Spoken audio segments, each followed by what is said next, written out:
आईबाबांमध्ये मतभेद असतातच, वादसुद्धा असतात आणि मुलं हे सगळं बघत असतात.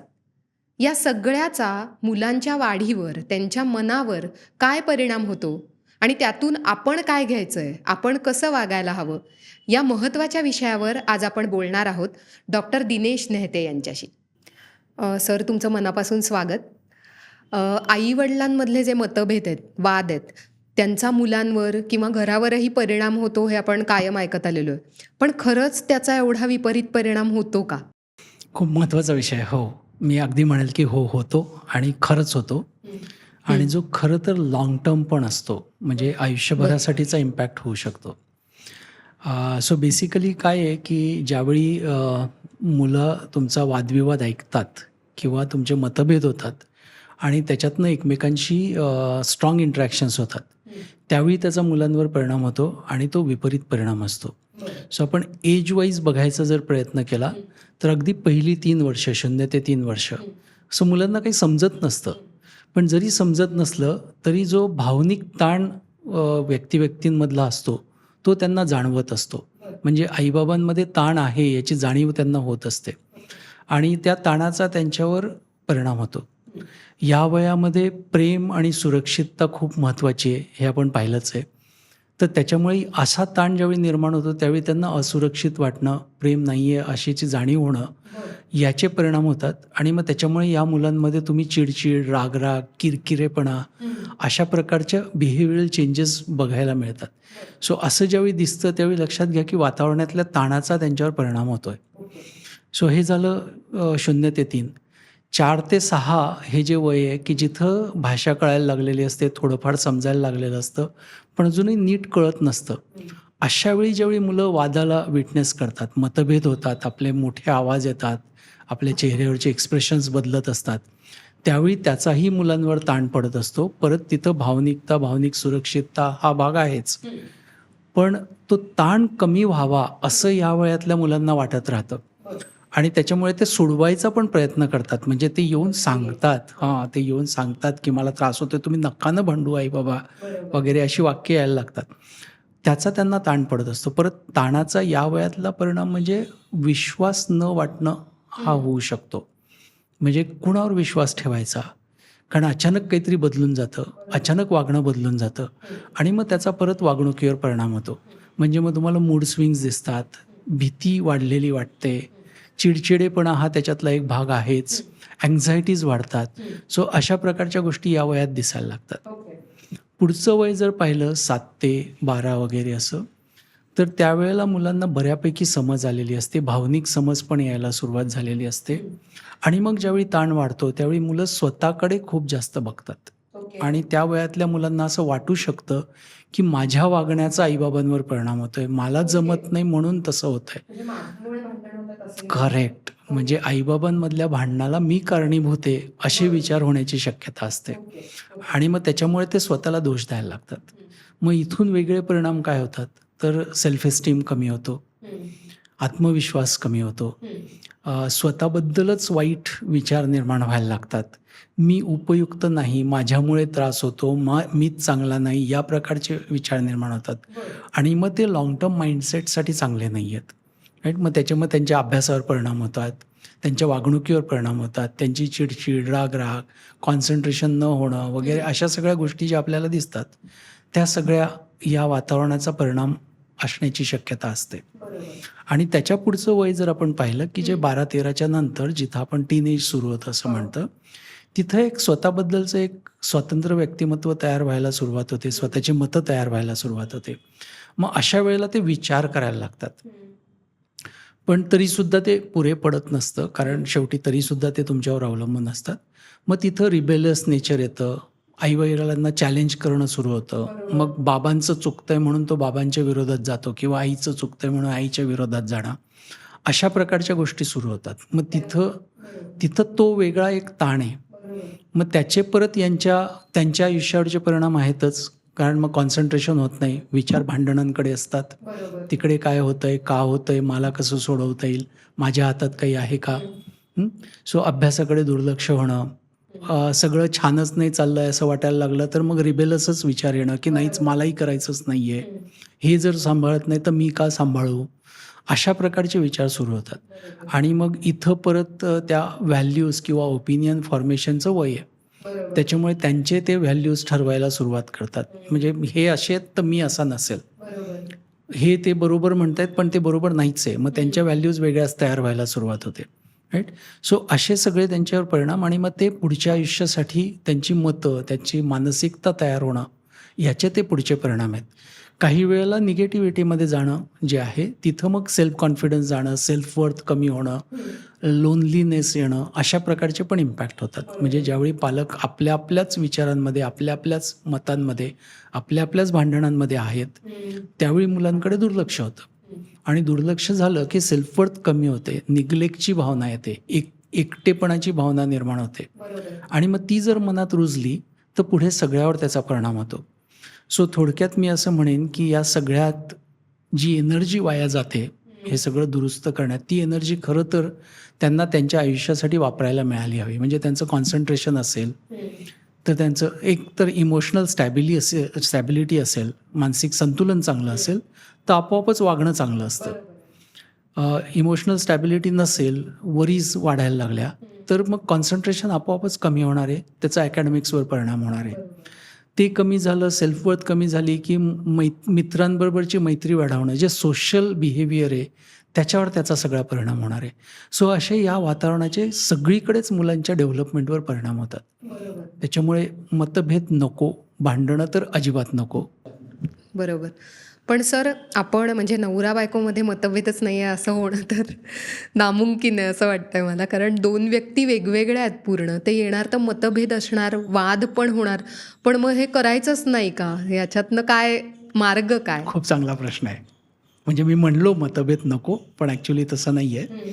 म्हणजे संशोधन पण असं सांगतं की मतभेद असतील आणि वादविवाद होत असतील किंवा भांडणं होत असतील तर इट्स अ वर्स्ट किंवा खूप चुकीचं वातावरण आहे डेव्हलपमेंटसाठीचं.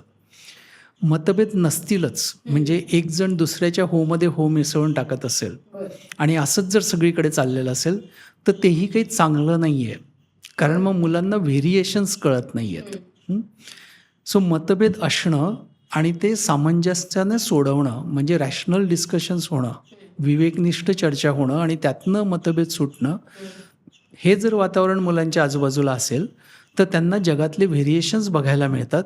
व्हेरिएशन्स असणं याच्यात काही चूक नाही हे पण त्यांना कळतं आणि त्यातनं सुटका कशी करून घ्यायची किंवा मधली मार्ग कसे निवडायचे याचं ज्ञान, प्रॉब्लेम सॉल्व्हिंग याचं ज्ञान पण त्यांना त्या डेव्हलपमेंटमध्ये मिळू शकतं.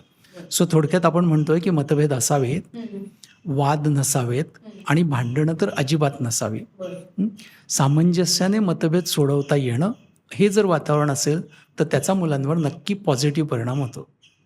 सर, तुम्ही म्हणताय तसं सामंजस्याने किंवा रॅशनलाइज विचार करून ह्या मतभेदांना कसं ॲप्रोच व्हायचं ह्याविषयी थोडं बोलूयात. तर एक जो कॉमनली आपल्याला घरोघरी प्रॉब्लेम दिसतो तो म्हणजे मुलांबद्दलचे जे काही मुलांना वाढवतानाचे जे काही मतं आहेत ती सुद्धा वेगवेगळी असतात. म्हणजे काही वेळेला आई अगदी कडक असू शकते, शिस्तप्रिय असू शकते आणि बाबा अगदी सौम्य असू शकतो किंवा विरुद्धही असू शकतो. तेव्हा मुलाला काहीतरी द्यायचं आहे किंवा काहीतरी त्यांनी करणं अपेक्षित आहे आणि अशा वेळेला दोघांमध्ये वाद होतात आणि ते मुलासमोरच होत असतात. तर अशा वेळेला या प्रसंगात मुलांना वाढवतानातले जे वाद आहेत त्या संदर्भात तुम्ही काय सांगाल? आपण काही प्रसंगच घेऊया ना, म्हणजे ज्याच्यातनं आपल्याला कळेल की हे काय आहे. सो तू म्हणली तसंच एक की शिस्तीबद्दलच्या व्याख्या आईबाबांच्या वेगवेगळ्या असू शकतात. म्हणजे आईला वाटतं की शिस्त असली पाहिजे, नियम पाळले पाहिजे, नियमांचं उल्लंघन झालं तर शिक्षा केलीच पाहिजे. आणि बाबा असतो की तो म्हणतो की नाही, आपण लिनियंट असलं पाहिजे, त्यांना त्यांच्या मनाप्रमाणे करू दिलं पाहिजे.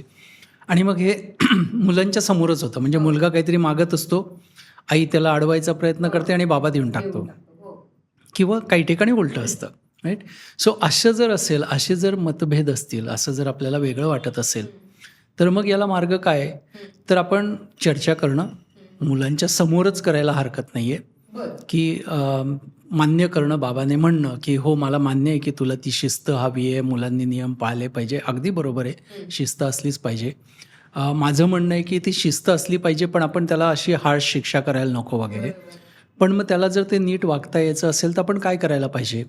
मग आपण काही नियम ठरवूया का? मग आपण त्यांच्याशी बोलूया का? मग त्याला पण बोलवायचं, त्याला म्हणायचं की असं असं आम्हाला वाटतंय, मग तुला काय वाटतं की आपण असे नियम ठरवले तर पाळणं योग्य होईल का? आणि मग जर पाळता आले तर फारच छान, मग काही प्रश्नच नाही आहे.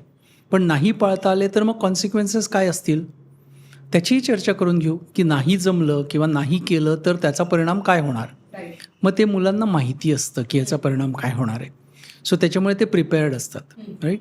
आणि मग त्यानंतर ते जे काय सगळं आहे त्याचा शिक्षेचा मुलांना त्रास पण होत नाही, कारण ती शिक्षा नसतेच, ते नोन कॉन्सिक्वेन्सेस असतात, राईट. सो अशा प्रकारे जर चर्चा केली तर मुलांना मग कळतं की अरे एकमेकांशी बोलून सुद्धा आपल्याला प्रॉब्लेम सोडवता येऊ शकतात, किंवा मधला मार्ग असतो, किंवा वेगवेगळे विचार पण करता येऊ शकतात. सो हा शिस्तीचा भाग आपण म्हणूया. काही वेळेला अभ्यासाबद्दल असतं की मुलाची प्रगती होत नाही आहे व्यवस्थित. मग आईला वाटतं की त्याला आपण ट्युशन लावली पाहिजे, कुठला तरी स्पेशल क्लास लावला पाहिजे. बाबाचं म्हणणं असतं की नाही, बसवून घेतलं, थोडंसं घरी करून घेतलं की होऊन जातं ना, त्याचा त्याने अभ्यास केला काय हरकत आहे. आणि मग कोण अभ्यासाला वेळ देणार, देताच कसा येणार आहे, मग तो करतच नाही, तो ऐकतच नाही, हे सगळे मग मग आपली भांडणं असतात. मग तू समजूनच घेत नाही, मी तुला सांगते की आपण त्याच्याऐवजी क्लास लावून टाकू, सोनाराने कान टोचलेले चांगले असतात वगैरे, असे आपले सगळे वाद होतात. आणि शेवटी काहीच होत नाही, असंही होतं बऱ्याचदा. म्हणजे आपण भांडतो आणि गप्प बसतो.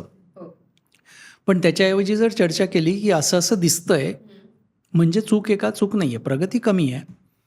मुलाच्या सोबतच आपण गप्पा मारतोय की आपल्याला असं दिसतंय की काही विषय समजतायत, काही विषय समजत नाही आहेत.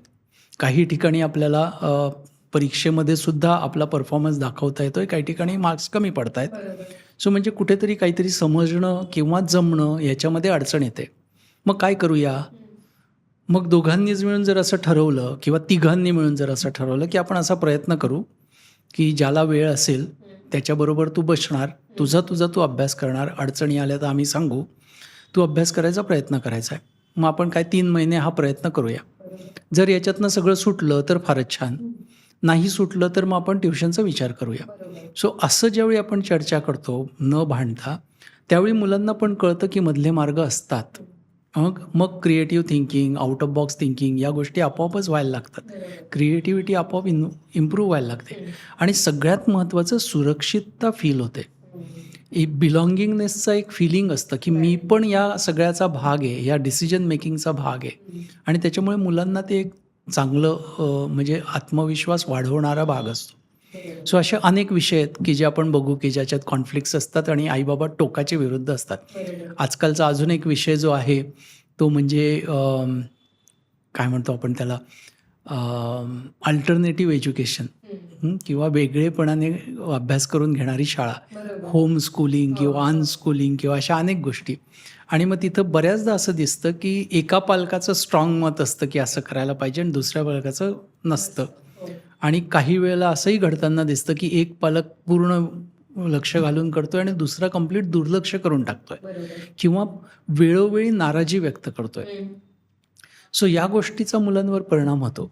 त्याच्यामुळे तिथं सुद्धा ते समजून घेणं की आपण हे का करतोय. आणि मग जोपर्यंत आपण तो प्रयोग करत असू तर तोपर्यंत दोघं एकत्र आहोत आणि एकत्रित विचार करतोय आणि बघतोय की प्रगती कशी होते. असा अप्रोच जर असेल तर ते मुलांसाठी फायदेशीर होणार आहे. नाहीतर मग त्याचे दुष्परिणाम अजून परत मुलांना सहन करावे लागणार आहे. बरोबर. म्हणजे सर थोडक्यात इथे अगदी शांतपणे, जरीही सवय नसली, कारण आपल्याला असं असतं म्हणजे तुम्ही हे कितीही सांगता तरी आतून अनेक जणांना वाटू पण शकतं की हे कसं शक्य आहे की मी एवढ्या शांतपणे आम्ही डिस्कशन करणं हे जमू शकेल का. तर ह्याच्यावर विश्वास ठेवून त्या दोघांनी मिळून ठरवून काहीतरी एक करणं आहे. म्हणजे तिथे माझाच मुद्दा रेटायचा आहे असं न करता ती समजूतदारी आईबाबांनी दाखवणं गरजेचं आहे. बरोबर. आणि चर्चा वेळोवेळी. पालकत्वासाठीचा एक महत्त्वाचा गुण आईबाबांसाठीचा जो आहे तो म्हणजे शांत राहून काम करणं, हो, न चिडता, न रागवता किंवा डॉमिनेटिंग स्टाईलने काम न करता ज्यावेळी बरोबर. आपण करतो त्याच वेळी त्याचे चांगले परिणाम होतात. बरोबर आहे. कारण नाहीतर मग दोघंही शिकलेले असतात, दोघंही माहिती असलेले असतात, दोघंही बरोबर असतात. हं, मग कसं काय सुटणार ना? तर त्याच्यामुळे बरोबर. सामंजस्य हाच त्याच्यातला मार्ग आहे. नक्कीच. आणि तिथे तुम्ही म्हणता तसं हे लक्षात घेऊन, की याचे पुढे परिणाम होणार आहेत. त्यामुळे आत्ता आपण शहाण्यासारखं वागणं आणि त्यातनं काहीतरी ॲडजस्ट आणि करतच असतो वागायला आपण. शिकणं असं म्हणूया. म्हणजे आपण ज्यावेळी मुलांच्या बिहेवियरबद्दल, मुलांच्या भावनिक बुद्धिमत्तेबद्दल बोलतोय, की ते रागराग करतात, ते चिडचिड करतात, ते शांत राहू शकत नाही, त्याचा अभ्यासात कॉन्सन्ट्रेशन नाही, असे जेवढे आपण मुलांना लेबल लावतोय, त्यावेळी थोडेसे कॅमेरे आपल्याकडे वळवून बघावे, की आपल्याला हे जमतंय का? आणि आपल्याला जर जमायला लागलं तर मुलांना नक्की जमणार आहे. त्याच्यामुळे आपल्याला जमण्यासाठी जर आपल्याला काही शिकायची गरज असेल तर ती शिकून घ्यावं. नक्कीच. मग हे आत्ता तुम्ही म्हणाल्यावर लक्षात येतं, की काही वेळेला मुलं अशी का वागतात, त्याचं कदाचित मूळ हे आपलं डायनॅमिक कसं आहे एकमेकांमधलं आणि आपण कशा अगदी. सिच्युएशन म्हणजे हँडल काही करतोय वेळेला आता. आपले जे मतभेद आहेत ते मुलांशी संबंधित पण नसतात. हो, हो. आपलेच असतात. मी ते विचारणारच होते तुम्हाला. कारण मुलांचे प्रॉब्लेम आणि त्याबद्दलचे वाद हा एक टॉपिक आहेच आहे. पण बरेचसे आणि ते कॉमन प्रश्न आहेत. तर ते पण मला विचारायचे आहेत, जे घरोघरी असणारच आहेत. जे त्या नवरा-बायकोमधले वाद आहेत, पण त्यामध्ये मुलांवर सुद्धा परिणाम होणारे असं आपण म्हणूयात. तर पहिला जो अगदी कॉमनली ॲड्रेस होणारा वाद तो म्हणजे आई म्हणते की माझ्यावरच सगळं पडतंय, मुलांचं पण मीच करणार, घरचं मी करायचं, प्लस माझा जॉब आहे आणि तू करत नाही. म्हणजे मी हे फक्त आईच्याच बाबतीत असेल असं नाही आहे, कदाचित उलटी पण सिच्युएशन असू शकते की एकावरच सगळा ताण पडतोय आणि मग तो वाद होतो. काही वेळेला मग तो वाद एकदम टोकाला पण जातो आणि जोराची भांडणं पण होतात. अशा वेळेला या प्रश्नावर काय करायचं? अशा वेळेला नीटपणे विचार करणं हा त्याच्यातला महत्त्वाचा भाग आहे. म्हणजे तुम्ही जर आनंद नाडकर्णींची सेशन्स काही ऐकली तर ते विवेकनिष्ठ विचार असं नेहमी म्हणत असतात. सो बेसिकली काय आहे की आपण भावनाधारित विचार ज्यावेळी करतो त्यावेळी सगळं माझ्यावरच येतंय असं ज्यावेळी आपण म्हणत असतो त्यावेळी आपण परसेप्शनमधून म्हणत असतो. आपण डेटा बरं. वापरत नसतो. म्हणजे खरंच माझ्यावर सगळंच येतंय का? ज्यावेळी मी सगळंच म्हणतो त्यावेळी सगळंच आहे का? किंवा तू काहीच करत नाही म्हणतो त्यावेळी तो काहीच करत नसतो का? राईट. असे जर प्रश्न विचारले तर मग आपल्याला कळतं की अरे नाही, असं नाही आहे. आपले परसेप्शन्स आहेत की खूप काम माझ्यावर येतं आहे किंवा जास्तीत जास्त काम माझ्यावर येतं आहे असं आपलं परसेप्शन आहे. सगळंच माझ्यावर येतं हे आपलं आतलं मन पण सांगत असतं की असं नसतं, सगळंच नसतं, जास्त असतं. परत जास्त हा शब्द पण इन्फायनाईट आहे. ते जास्तला काही हे नाही आहे. म्हणजे किती असं जर पाहिलं तर मग आपल्याला नीट कळायला सुरुवात होते. आणि मग तो चर्चेचा भाग असला पाहिजे की हो, मला असं वाटतंय की माझ्यावर खूप येतंय किंवा तुला असं वाटतंय की तुझ्यावर खूप येतंय. आपण जरा ठरवूया की काय काय तुझ्यावर येतंय आणि कशाचा तुला ताण पडतोय. असं दोघांनी जर म्हटलं आणि मग मधले मार्ग शोधले की ठीक आहे, मग त्याच्यातला हा भाग मी करून घेऊ शकते किंवा करून घेऊ शकतो. सो जे तुम्हाला शक्य आहे ते जर तुम्ही मग वाटणी करून घेतली तर मग ते परसेप्शन जाणार आहे.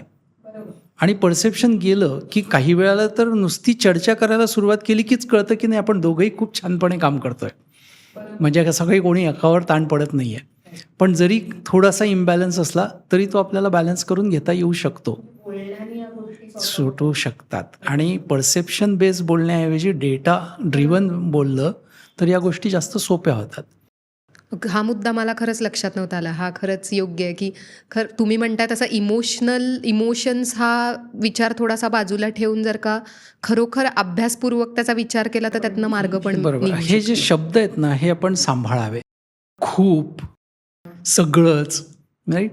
हे शब्द आपल्याला भुलवतात किंवा ते आपल्या डोळ्यासमोर भ्रम निर्माण करतात. सो त्याच्यामुळे ते फायनाईट इतक्या टास्क, इतका वेळ, इतक्या गोष्टी, म्हणजे तो नंबर जर आपण बोलायला लागलो तर मग काय 5, 10, 15 असा आकडा आपल्यासमोर येतो आणि तो 5, 10, 15 ऐकू आला की तो फायनाईट असतो. कारण 15 नंतर गोष्टी संपतात. खूप कधी संपत नसतं. खूप असतं. जास्त असतं. तसं शब्दांमधून आपण जर ते नीट बोललो तर तो फरक पडतो. आणि मग ह्याचा फायदा काय की हे तुम्ही मुलांच्या समोर करताय. मुलं वेळोवेळी हे तुमच्याकडे बघतायत. त्याच्यामुळे त्यांची भाषा बरोबर तशीच व्हायला लागते.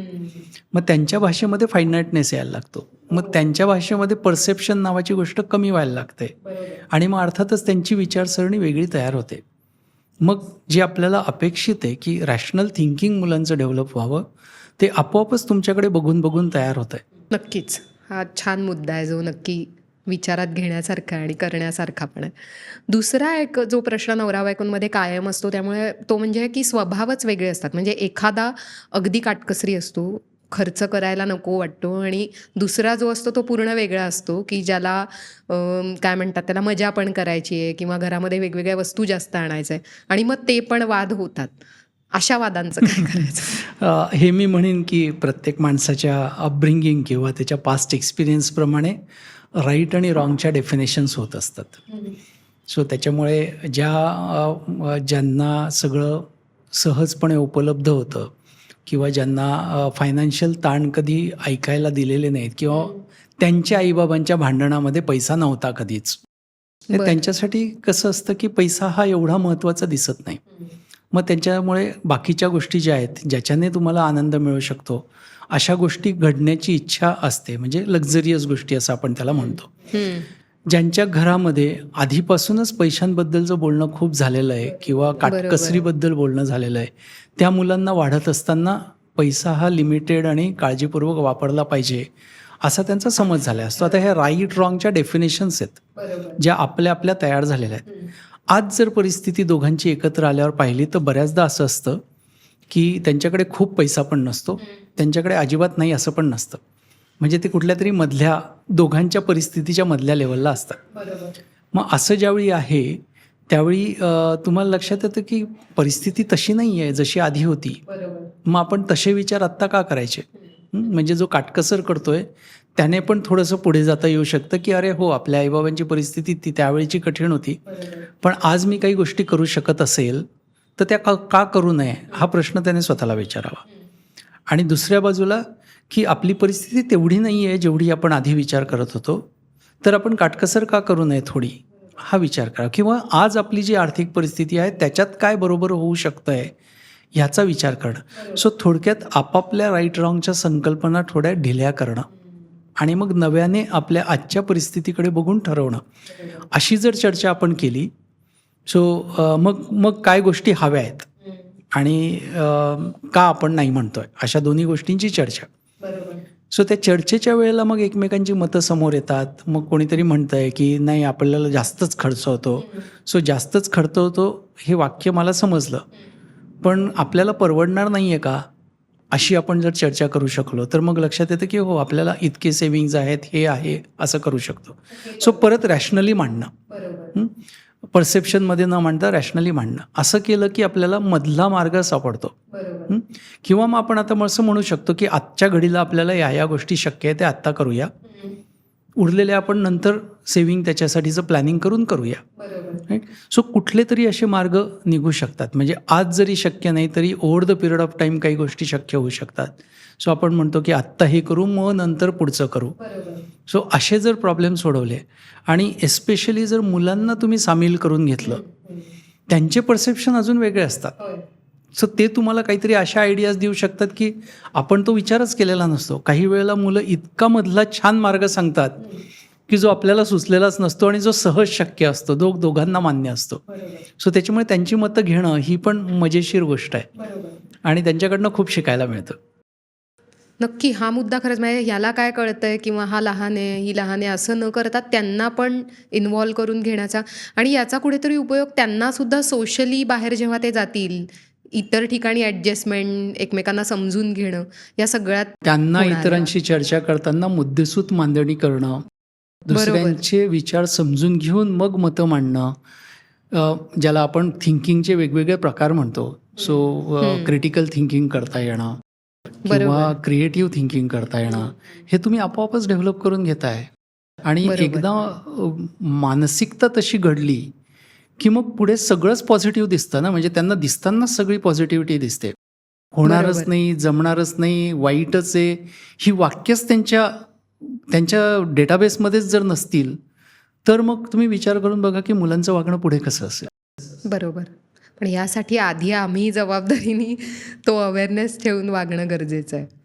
मला इथे अजून एक प्रश्न सर विचारायचा आहे की हे सगळं तुम्ही म्हणताय ते कळतंय, पण हे जमेल का, असा प्रश्न पडतोय की हे खरंच, इज दॅट रिअली पॉसिबल असं वागणं? हां, असं वागणं जमेल का असंच म्हणणं.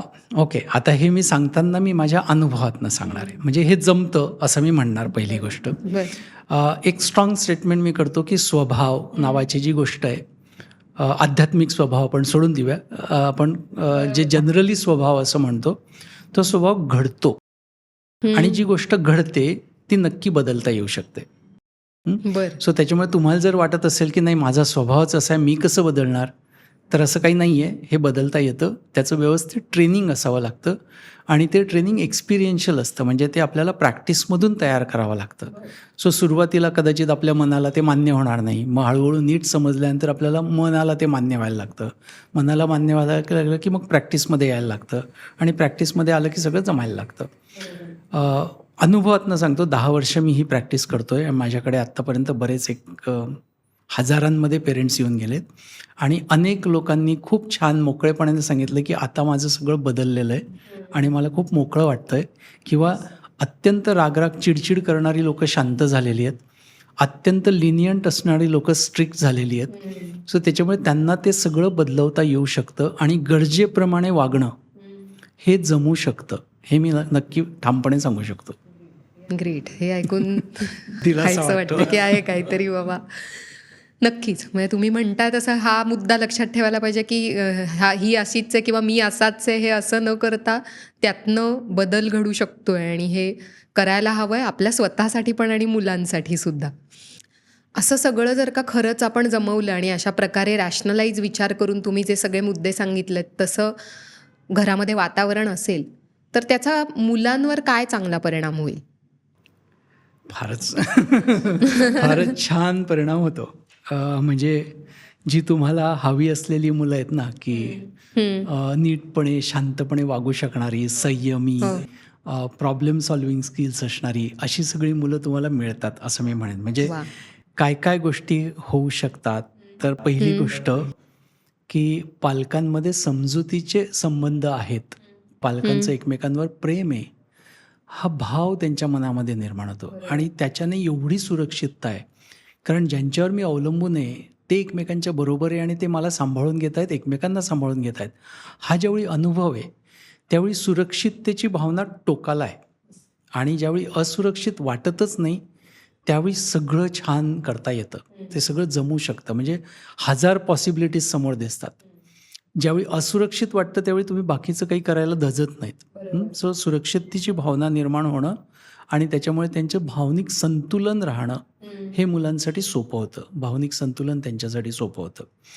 दुसरी गोष्ट की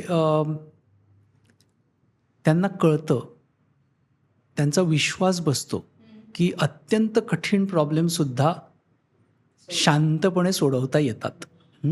तिथं आपल्याला व्हायलन्स, आरडाओरडा, मारामारी, हेल्पलेसनेस या टाईपचं कुठलंच फिलिंग न येता आपल्याला प्रॉब्लेम सोडवता येऊ शकतात आणि त्याच्याने आत्मविश्वास खूप वाढतो. त्याच्यामुळे ते प्रत्येक प्रॉब्लेमला सहजपणे भिडायला तयार असतात. पळून जाण्याची गरजच नसते किंवा ॲजिटेशनची गरजच नसते. ते शांतपणे प्रत्येक प्रॉब्लेमचा विचार करू शकतात. त्याच्यामुळे सर्वसमावेशक निर्णय म्हणजे सगळ्यांना सांभाळून घेऊन आपल्याला निर्णय घेता येऊ शकतो ह्याच्यावर विश्वास असल्यामुळे त्यांचे निर्णयसुद्धा तसेच असतात, की आपण ज्याला विन विन असं म्हणतो, की सगळ्यांसाठी योग्य अशा पद्धतीने निर्णय घेण्याची तयारी असणं. कारण भावनिकता डिस्टर्बन्स होत नाही. नेहमी मला स्वतःच्याबद्दलची भीती वाटायला लागली की आपण विन विनचा विचार नाही करत, आपण सर्व्हायव्हलचा विचार करतो.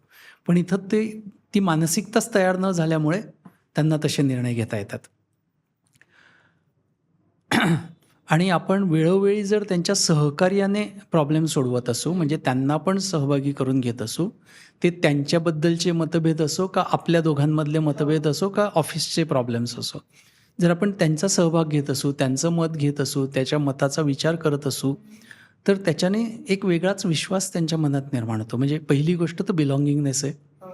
सेल्फ वर्थ वाढते. म्हणजे मी खूप महत्त्वाचा आहे, माझा खूप उपयोग आहे हे वाटतं. सेल्फ एस्टीम वाढतो, कारण स्वतःबद्दलचा अभिमान वाटतो की मी काहीतरी उपयोगाचा आहे, मी काहीतरी महत्त्वाचं आहे. Critical thinking, cognitive thinking, rational thinking, creativity या सगळ्या गोष्टी इम्प्रूव्ह होतात. कारण या सगळ्याला संधी आहे या सगळ्या प्रकारच्या वागण्यामध्ये आणि त्याच्यामुळे मुलं त्या प्रकारे तयार होत आहेत. सो आता विचारून करून बघा, की अशा प्रकारे विचार करणारी, अशा प्रकारे प्रॉब्लेम्सला भिडणारी मुलं तुम्हाला ज्याच्यात हवी असतात अकॅडमिक्स, तिथं कशी असतील? ज्याला चिंता नाही आहे, ज्याला भीती नाही आहे, ज्याला रिलेशनशिप्सबद्दलच्या वरीज नाही आहेत, त्या मुलाचं कॉन्सन्ट्रेशन कसं असेल? त्या मुलाचा ग्रास्प कसा असेल? राईट? सो आपोआप आपण त्यांच्या शैक्षणिक प्रगतीला मदत करतोय अशा वागण्यामुळे. उलटं केलं तर आपण सगळं गडबड करतोय. म्हणजे आपल्याला अपेक्षा ती असते पण डिस्टर्ब करत असतो. सो म्हणून माझं मत नेहमी आहे, की मतमतांतरं असू द्या, मतभेद असू द्या, थोड्या प्रमाणात वाद झाले तरी हरकत नाही. पण भांडणात रूपांतर होऊ देऊ नका. स्ट्रेसफुल वातावरण निर्माण होणार नाही अशा पद्धतीने मतभेद सोडवा आणि मुलांना सोबत घेऊन सोडवा. मुलं छान तयार होतील. सुंदर. हा मुद्दा तुम्ही जे सांगितलं, की अशी मुलं तयार होतील, कारण हे कायम म्हणजे अभ्यासात तर आहेच आहे. त्यांना आयुष्यभरासाठी लागणारी हे सगळ्या गोष्टी आहेत. ही पुंजी आहे, हे फाउंडेशन आहे. तर हे अशा तऱ्हेने जर का आपण ॲड्रेस केलं तर त्याचा निश्चितच छान फायदा होणार आहे. एक शेवटचा प्रश्न मला विचारायचा आहे. असेही काही पालक असू शकतात, आई-बाबा असू शकतात, की ज्यांच्यामध्ये अगदी टोकाची भांडणं आहेत आणि आत्ता हे सगळं ऐकून असं वाटतंय, की हो हे करायला हवं आहे, पण आम्ही एका अशा स्टेजला आहोत, की आता या गोष्टी आमच्या हातात नाही आहे. त्या लोकांनी काय करावं? सो तू म्हणतेस टोकाची भांडणं आहे. त्याला महत्त्वाचं कारण हे असतं, की आपले खूप अनुभव असतात एकमेकांबद्दलचे आणि आपल्या मनामध्ये ठाम मतं तयार झालेली असतात, की हा असाच आहे किंवा ही अशीच आहे आणि हे बदलणारच नाहीत. आणि आपल्यालाही असं झालेलं असतं, की आपण बदललो तर त्याचा गैरफायदा घेतला जाईल. राईट? कॉमन लँग्वेजमध्ये आपण म्हणतो, की आपण पडतं घेतलं तर त्याच्या इगोला आपण सपोर्ट करतो. मग त्याच्यामुळे ते अजूनच भलतीकडे जातं. सो ह्या विचारात गेल्यामुळे आपल्याला ते सोडवता येत नाही. म्हणजे आपल्याला स्वतःला आपण माघार घेणं, आपण पडतं घेणं हे भीतीदायक वाटायला लागतं आणि म्हणून तिथं ती गडबड असते. सो कदाचित अशा परिस्थितीत तुम्ही जर असाल तर ते तुमचं तुम्हाला सोडवणं कठीण जाईल. मग अशा वेळेला प्रोफेशनल हेल्प घेणं महत्त्वाचं आहे. आणि चांगले काउन्सिलर्स आहेत की जे ह्या गोष्टी सहजपणे सोडवून देऊ शकतात. याच्यात महत्त्वाचा मुद्दा हाच आहे की आपण अनुभवांमुळे घट्ट मतं तयार करून घेतलेली आहेत, जी सत्य असण्याची गरज नसते. म्हणजे मी एक असं उदाहरण देत असतो, मतं कशी तयार होतात, की थोडक्यातच सांगतो की तुम्ही एका बसस्टॉपवर उभा आहात, समोरून तुमचा एक मित्र किंवा मैत्रीण सायकलीवरून जाते, ती तुमच्याकडे बघते आणि तिच्या चेहऱ्यावर तुमच्याबद्दल ओळखीची एक रेषा येत नाही, म्हणजे ओळख न दाखवता निघून जाते.